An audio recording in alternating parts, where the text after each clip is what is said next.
그리고 시민 삶의 질 향상을 위해 노력하시는 의장님과 동료 의원 여러분, 600여 공직자와 함께 즐거운 변화, 더 좋은 동구천을 만들기 위해 고생하시는 최영덕 시장님, 시민 안 권리를 위해 애쓰시는 언론인 여러분, 안녕하십니까? 박인범 의원입니다. 독일 바이마르 공화국이 붕괴되면서 히틀러가 집권했고 2차 세계대전이 일어났습니다. 이러한 비극의 원인으로는 여러 가지가 꼽히겠지만 특히 바이마르 공화국 헌법의 과도한 직접 민주주의적 요소가 주요한 배경으로 거론됩니다. 직접 민주주의는 이상적이기는 하지만 위험성을 안고 있습니다. 그래서 오늘날 대다수 민주국가들은 의회를 중심으로 한 대의민주주의를 채택하고 있는 것입니다. 직접 민주주의는 어디까지나 대의민주주의를 보충하는 역할에 그쳐야 합니다. 정상적으로 의회가 기능하고 있는 한 모든 중요한 정치적 의사결정은 의회에서 이루어져야 합니다.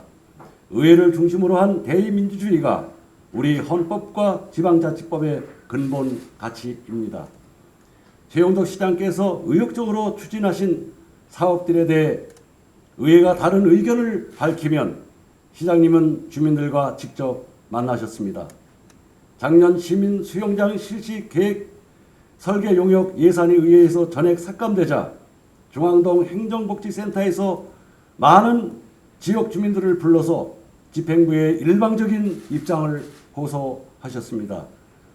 지난 7월 국가산단 LH 협약안 동의안이 부결되었을 때에도 최 시장님은 시청 대회의실에서 상패동 토지주들을 직접 만나 의회를 비난하며 본인의 생각만을 전달했습니다. 그 과정에서 빚어진 최 시장님의 아주 잘못된 발언에 대해서는 이 자리에서는 굳이 언급하지 않겠습니다. 본인의 생각만 무조건 옳다는 신념은 매우 위험한 독선입니다. 그리고 의회가 반대한 이유가 무엇인지에 대한 성찰도 없이 의회를 제치고 직접 주민들을 만나서 문제를 해결하려는 사고방식은 더욱 위험합니다. 오죽 답답한 마음에서 그리고 사업 추진에 대한 열정에서 비롯된 것임을 수긍한다 하더라도 의회를 제껴두고 시민들과의 직접 소통에만 의지하려는 발상은 크게 잘못된 것임을 지적하지 않을 수 없습니다. 우리 동두천시 의회는 반대를 위한 반대를 하지 않습니다. 시가 발전하고 시민이 행복하기를 바라는 마음은 최영덕 시장님과 똑같습니다. 의회가 반대한 데는 다 이유가 있습니다. 집행부의 원안이 의회에서 부결되었을 때에는 그 이유를 되짚어보고 의회의 의견을 반영하여 대안을 제시하는 것이 대의민주주의를 존중하는 바른 길입니다. 그것이 바로 시장님이 해야 할 일입니다. 존경하는 최영덕 시장님께 분명히 말씀드립니다. 시장님의 가장 먼저의 대화 파트너는 의회입니다. 이 말에 선뜻 동의하기 어려우시다면 그 근거를 하나 설명드립니다. 모든 법령은 그 중요에 따라 조항의 배열 순서가 정해집니다. 어떤 법령이든 간에 가장 중요한 것들이 제일 먼저 나옵니다. 법조항의 순서가 그 법이 담고 있는 가치의 우선순위를 나타낸다고 보면 되는 것입니다. 최고법인 우리 헌법을 보겠습니다.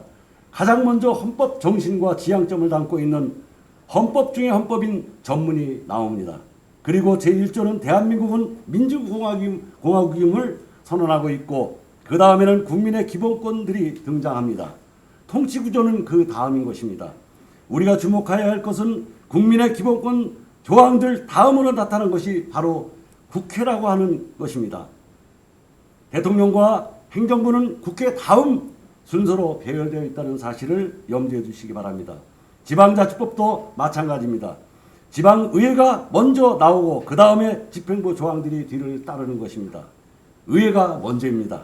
당연한 결론입니다. 대의민주주의를 제한하는 우리나라 정치제도에서는 의회가 먼저입니다. 집행부의 존립 자체가 의회에 좌우되는 의원내각제를 굳이 열거하지 않더라도 현재 우리나라의 의회, 집행부 병립적 권력 구조에서는 이는 변함없는 사실인 것입니다. 소요산 역사공원 내 카라반 사업은 의회의 승인이 있기도 전에 집행부가 사업자 모집 공고를 냈습니다. 또한 국가산단 조성 관련 LH 협약안도 의회 승인이 나기도 전에 자료를 LH에 보내서 중투위 심사를 진행했습니다.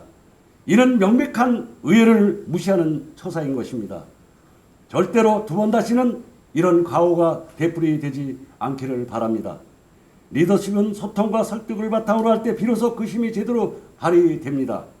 소통과 설득이 결여된 일방 독주 행정은 마찰과 충돌을 일으키고 그로 인한 시간과 행정적 낭비는 그야말로 결국 시민들의 불편으로 돌아가게 되는 것입니다. 엑셀만 있는 자동차는 생각할 수 없습니다. 자동차의 엑셀과 브레이크가 왜 함께 있는지를 다시 한번 곰곰이 떠올려 보시기 바랍니다. 최영덕 시장님과 집행부 공무원들께 당부드립니다. 첫째, 모든 사업 추진 시에는 우선 의회에 충분히 설명하고 의회의 의견을 수렴 반영한 후 반드시 먼저 의회의 의결 또는 승인을 받은 후에 행정 절차를 진행하시기 바랍니다. 둘째, 의회 승인의 기초가 되는 제출 자료의 준비와 작성에 신중과 철저를 기하여 주시기 바랍니다. 특히 예산액을 비롯한 수치 자료들의 추계가 수시로 변동되지 않도록 정확한 데이터를 작성해 주시기 바랍니다. 셋째, 5분 자유발언은 곧 시민들의 목소리입니다. 의원들의 5분 발언을 가볍게 흘려듣지 마십시오. 5분 발언을 통해 제시된 정책 제안들을 진지하게 검토하고 발언 의원과의 소통 조율을 거쳐 최대한 실현될 수 있도록 적극 추진하여 주시기 바랍니다. 사마천의 사기에 이런 말이 나옵니다. 태산은 흙덩이를 사용하지 않아 거대함을 이뤘고 강과 바다는 물줄기를 사용하지 않아 기쁨을 이루었다. 자신과 생각이 다르거나 자기를 반대하는 이들도 너그럽게 끌어안고 받아들이는 깊고 넓은 마음가짐, 이것이 바로 정치인이 갖추어야 할 기본이라고 생각합니다. 최영덕 시장님의 뜨거운 농부천 사랑과 지치지 않는 열정, 그리고 강인한 추진력을 마음 깊이 존경합니다. 거기에 포용과 소통의 역량을 더하셔서 보다 훌륭한 리더십을 발휘해 주실 것을 진심으로 기원합니다. 끝으로 코로나19 확산 방지와 태풍 피해 예방을 위해 연일 고생이 많으셨던 우리 공직자 여러분들의 노고에 시민을 대표하여 깊은 감사의 인사를 드리며 이만 5분 발언을 마치겠습니다. 경청해 주신 모든 분들께 깊은 감사를 드립니다. 감사합니다.